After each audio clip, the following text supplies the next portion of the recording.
Hello everyone, today I'm going to tell you a truly insane and heartbreaking story about a woman navigating the deepest grief imaginable, only to have her best friend of 20 years turn on her with a cruelty that is hard to comprehend. What followed was not just a simple falling out but a calculated months-long campaign of harassment, insidious lies and shocking betrayal that threatened to destroy her new life, her new marriage, and her family. It was an incredibly difficult and painful ordeal, and the ending is something no one, least of all her, saw coming. If you appreciate story resilience, the power of true chosen family, and the ultimate triumph of quiet truth over loud lies, please like this video and subscribe for more daily content.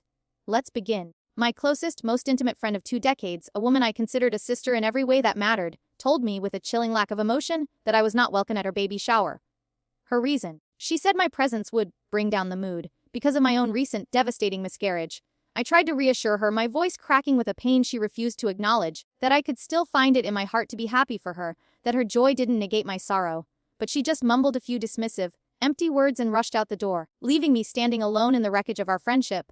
I didn't say anything more. That was too long. Painful years ago. Last month, at around 10 o'clock at night, my doorbell started ringing, again and again, a frantic, desperate sound that sent a jolt of fear through me. She was back, leaving desperate, pleading notes on my porch, her once perfect, beautiful handwriting now shaky, chaotic, and completely unrecognizable. To understand the sheer depth of this betrayal, you have to understand the depth of our bond, and the immeasurable depth of my loss. When I lost the baby, it happened on a Tuesday.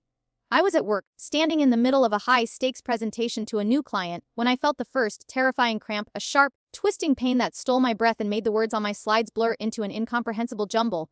A few minutes later, in the cold, sterile silence of the office bathroom, the blood started, a warm, horrifying rush down my legs that I couldn't stop. I broke down completely on the frantic drive to the hospital, my vision blurred by a storm of tears, my entire world collapsing in on itself with each passing mile. It took the nurses 2 long, agonizing and soul-crushing hours to run the tests and finally confirm it with a quiet, clinical sympathy that offered no comfort at all. Another miscarriage. The weight of that loss was immense, a hollow, aching, and cavernous void that felt like it would swallow me whole. The very first person I called when I left the hospital, my hands trembling so violently that I could barely dial the numbers, was not my husband at the time, not my mother, but my best friend Haley. We had been inseparable since we were kids, our lives so deeply intertwined that I couldn't remember a single major life event where she wasn't right there by my side. Our bond was forged in the 2nd grade when she had wordlessly, kindly shared her fruit snacks with me because I had forgotten my lunch money. And now, 20 years later, she was still the first person I turned to in a crisis, my anchor in the violent, unpredictable storm of life. When Haley found out that she was pregnant last June, her joy was my joy. There was no jealousy, no resentment, only a pure, unadulterated happiness for my friend. She FaceTimed me from her bathroom, her hands shaking as she held up the positive pregnancy test, screaming, "Finally!" Over and over again, her face a beautiful, radiant mask of pure, unadulterated happiness. So, when she sent me the link to her meticulously curated baby shower board on Pinterest, a digital collage filled with dreamy images of sage green, delicate wildflowers, and rustic charm, I immediately knew, without a single shadow of a doubt, that I wanted to plan the entire thing for her. And I did. I poured my entire heart, all of my love for her, into creating her perfect day. I hand-wrote 45 individual invitations in perfect, elegant calligraphy because Haley had once meant years ago that she loved the personal, old-fashioned touch. I spent countless hours on the phone, patiently sorting out a dizzying and frankly ridiculous array of food allergies and bizarre dietary restrictions for 32 different guests, including her new mother-in-law's strange, inexplicable, and non-negotiably nothing that starts with the letter P. I even drove 2 hours out of the city to a specialty, high-end fabric store just to find the exact, perfect shade of sage green linen for the tablecloths, the one she had pinned on her board, the one she had said was to die for. But to me, none of it felt like a burden. It was a labor of love. It was all worth it. We were talking more than we had in years, our daily calls filled with breathless excitement and shared laughter. It truly felt like I was getting my best friend back after a period of unfortunate but understandable distance. Then, just 2 short weeks before the shower, my own world fell apart again. I called Haley, my voice a broken, barely audible whisper, to tell her that I had had another miscarriage. The line went completely, utterly and terrifyingly silent. I waited, my heart pounding in my chest, expecting her to offer words of comfort, to say something kind, to just stay on the phone and breathe with me through the fresh, raw and unbearable pain. But instead, after a long, cold and calculating pause, she just muttered, with a chilling detachment, "Oh, dang. That sucks." I could hear the distinct, furious and unmistakable sound of her nails tapping on her phone screen, as if she were texting someone else, as if my devastating news was just a minor interruption in her day. After another agonizing pause, she said, her voice devoid of all emotion, "Look, don't stress about it. I can find someone else to plan the shower." And then she hung up. She didn't ask if I was okay. She didn't offer a single word of genuine sympathy. She just hung up, leaving me in a silence that was louder than any scream. I tried desperately to convince myself that she was just overwhelmed with her own pregnancy hormones, that she simply didn't know what to say. I made excuses for her breathtaking cruelty because the alternative that my best friend of 20 years was incapable of showing me basic human compassion was too painful to face. A few days later, there was a knock on my door. It was Haley. She was standing on my porch, holding a large, beautifully arranged gift basket filled with expensive scented candles, a vibrant bouquet of fresh flowers, and a box of artisanal cookies that were still warm from the bakery. For a fleeting, foolish moment, a wave of profound relief washed over me. It was the first time I had felt truly seen, truly acknowledged in my grief since the loss. I pulled her in a tight, grateful hug, so thankful for this gesture of friendship, this sign that she still cared. But she didn't hug me back. She just stood there, her arms yielding as a statue, her arms hanging limply, uselessly at her sides. Then, she gently pushed me away and said, her voice as cold as ice, "Can we talk?" The room went quiet, the air thick with a tension I didn't understand. "This is really hard for me to say," she began, her face a carefully constructed mask of fake, sorrowful sympathy. "But I think it would be for the best if you skipped the baby shower." I stared at her, completely and utterly stunned, unable to process her words. They didn't make any sense. "My mom thinks it's bad luck," she continued, her voice a practiced, gentle whisper, "to have someone at a baby shower who has recently had a miscarriage. I don't really agree with that, of course, but I do think you would, well, you'd bring the mood down." I tried to argue, to plead with her, to tell her that it wasn't true, that I could still celebrate her, that my private grief wouldn't overshadow her public joy, but she just kept that fake, placating smile on her face, nodding and muttering little, sounds of feigned understanding, just waiting for me to stop talking so she could leave. Minutes later, she was out the door, pretending she had some urgent, imaginary plans to get to at 10 o'clock on a Tuesday night. The next morning, that made my entire body go cold with a mixture of shock and rage. It was from Haley. "Hey, love. Just wanted to make sure we're on the same page about the baby shower tomorrow. You know how sensitive and emotional you can get sometimes, and I just hate for you to have a full-on breakdown and start crying at my party. It would just be so awkward and uncomfortable for everyone. Anyway, my sister Amy will be by to pick up all the party stuff tomorrow. I'll Venmo you for the decorations after I've had a chance to check all the receipts. Thanks. 3 weeks of my life, of my precious, healing time, of carefully and lovingly hand-making hundreds of delicate, intricate paper flowers. $800 of my own hard-earned money spent on decorations. 45 invitations, each one written by hand with love, care, and a deep, abiding friendship. And now she was treating me like I was a party rental store, an invoice to be settled, a transaction to be completed. On the day of the shower, I stayed in bed, napping on and off, adrift in a vast empty sea of pure, bone-deep exhaustion and profound, soul-crushing sadness. When I finally woke up at 8 o'clock that night, and in a moment of weakness, looked at my phone. My social media feeds were flooded with brightly colored joy-filled photos from the party. Everyone was there, smiling and laughing by the chocolate fountain I had ordered, posing in front of the magnificent flower wall I had spent days constructing. They were tagging Haley's sister, Amy, in their posts, thanking her over and over again for organizing such a beautiful and perfect event. Meanwhile, I was lying in my sweat-soaked bed, feeling completely and utterly empty and invisible. And that's when the full, devastating and unbearable weight of it all hit me. I hadn't just lost another baby, I had lost my best friend too. The one person I thought I could count on no matter what. I blocked Haley on everything that night and deleted all of my social media accounts for good. I couldn't bear to watch her life, a life I had once been such an integral part of, unfold without me. The profound loss of that friendship, in a strange way, became a catalyst. It forced me to look at my life with a brutal honesty and realize that most of the people in my orbit were distant, superficial acquaintances, almost afraid to truly connect. So, I started over. I rebuilt my entire life from the ground up, seeking out genuine, meaningful connections. I remarried the true love of my life, a kind, compassionate man named David, and now we have a beautiful, healthy, and miraculous baby of our own, a little girl named Emma. My life was, for the first time, truly and deeply happy. Things were going great, better than I had ever dared to imagine, until 6 months ago. Amy, Haley's younger sister, called me completely out of the blue. She was pregnant. I was hesitant, my heart guarded, unsure of her after 2 years of silence, until she asked me, her voice filled with a sincere and heartfelt emotion, to be her baby's godmother.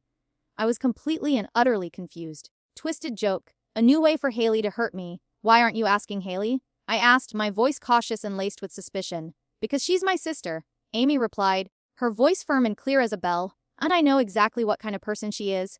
What she did to you 2 years ago is cruel, selfish, and completely unforgivable. I want my daughter to have a godmother who shows up, who is loyal, who is kind, even when and especially when life gets hard."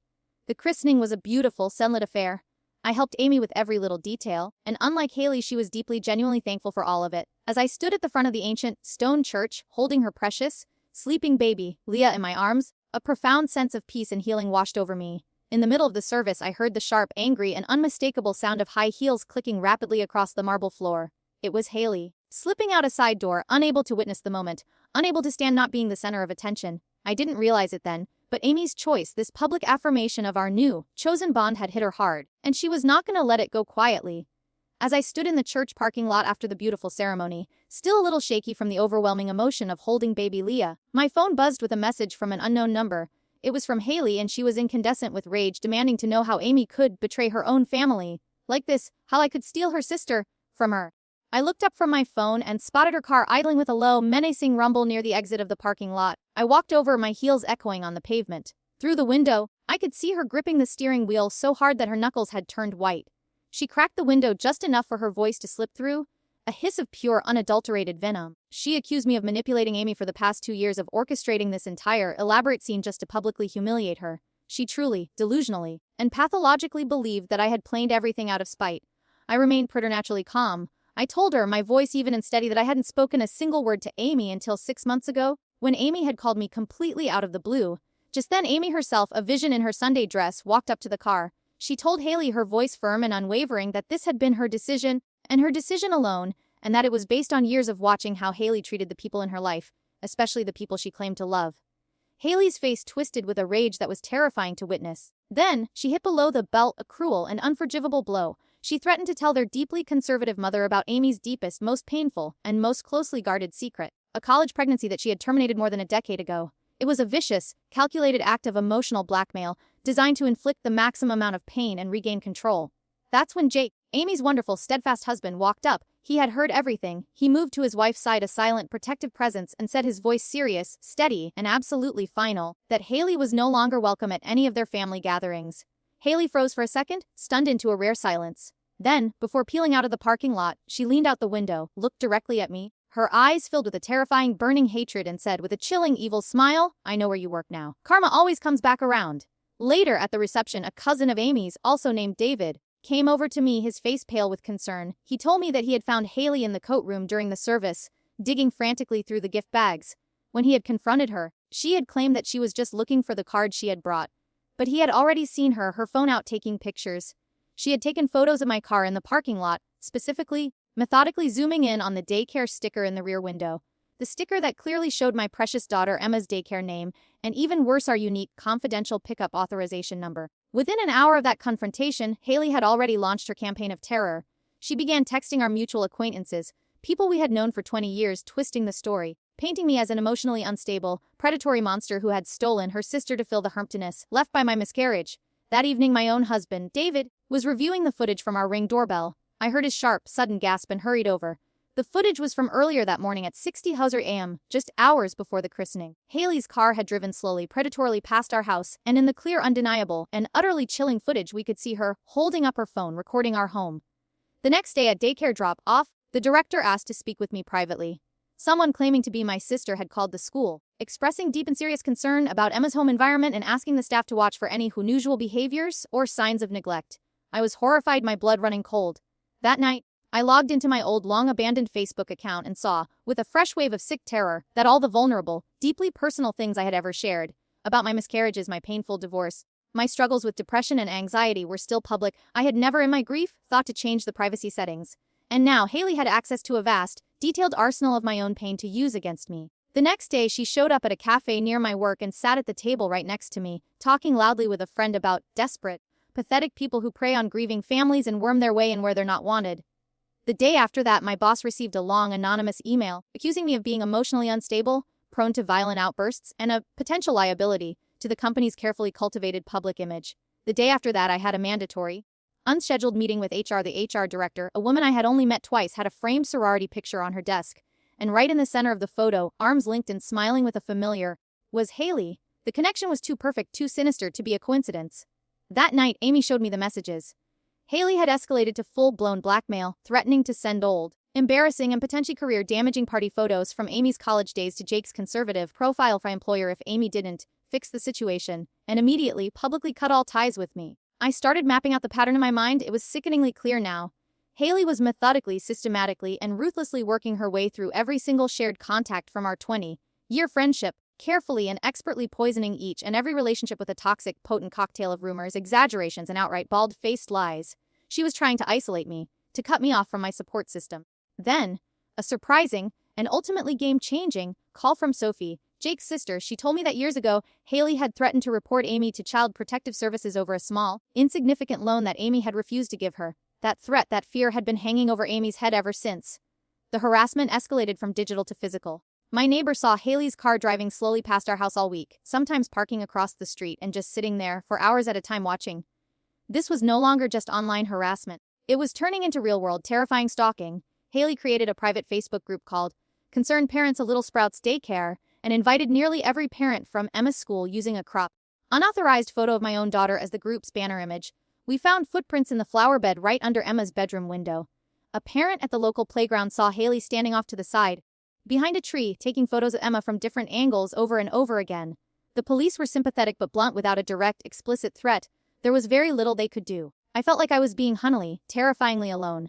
But I wasn't. I stayed calm. I stuck to my routines. I didn't react. And slowly other people, good people, started to notice the stark, undeniable contrast between my behavior and hers. While I remained composed, consistent, and rational, Haley was becoming increasingly publicly erratic, crying in public one moment and aggressively pushing people to take her side the next. A parent named Maria, who had through a vicious custody battle with an ex-husband who had used similar tactics, recognized the warning signs instantly and refused to join Haley's group. She and a few other parents formed a quiet protective circle around me. The daycare director, after reviewing the visitor logs and discovering that Haley had lied her way into the building on 3 separate occasions under the guise of a non-existent parent safety committee, immediately and permanently tightened the school security protocols. Her story, her carefully constructed and deeply manipulative narrative of victimhood, didn't just fall apart, it crumbled in public.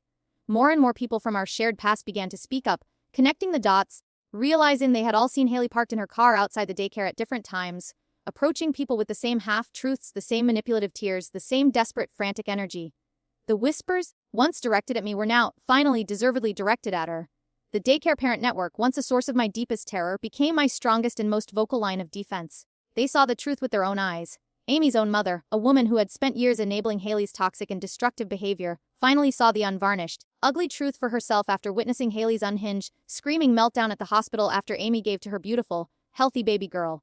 That single shocking moment changed everything. Thanksgiving plans were immediately and permanently updated, and Haley, for the very first time in her entire life, was not invited.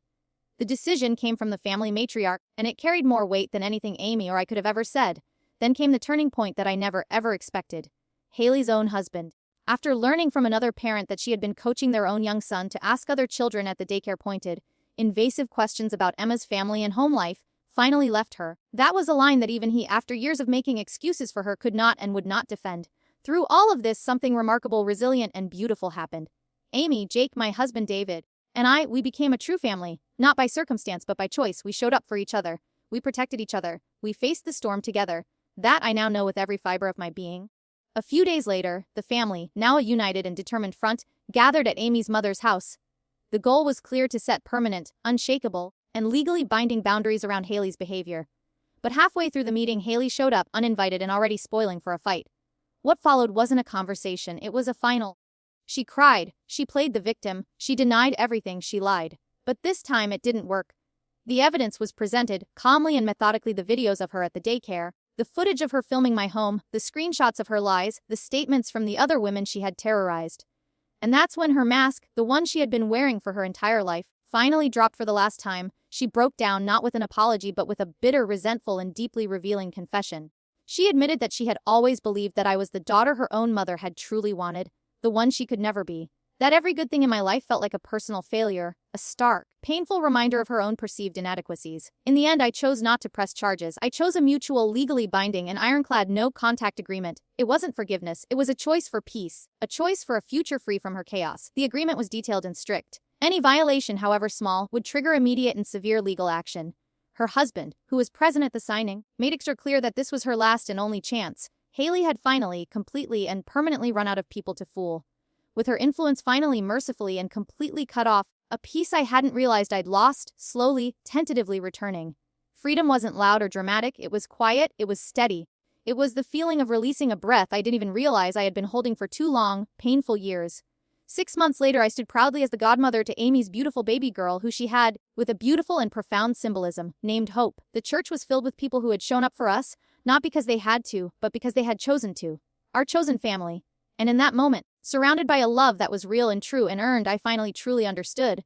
Family isn't about proximity or shared history or blood. It's about the people who celebrate your joy without needing to control it, the people who stand with you in the storm, the people who, no matter what, show up.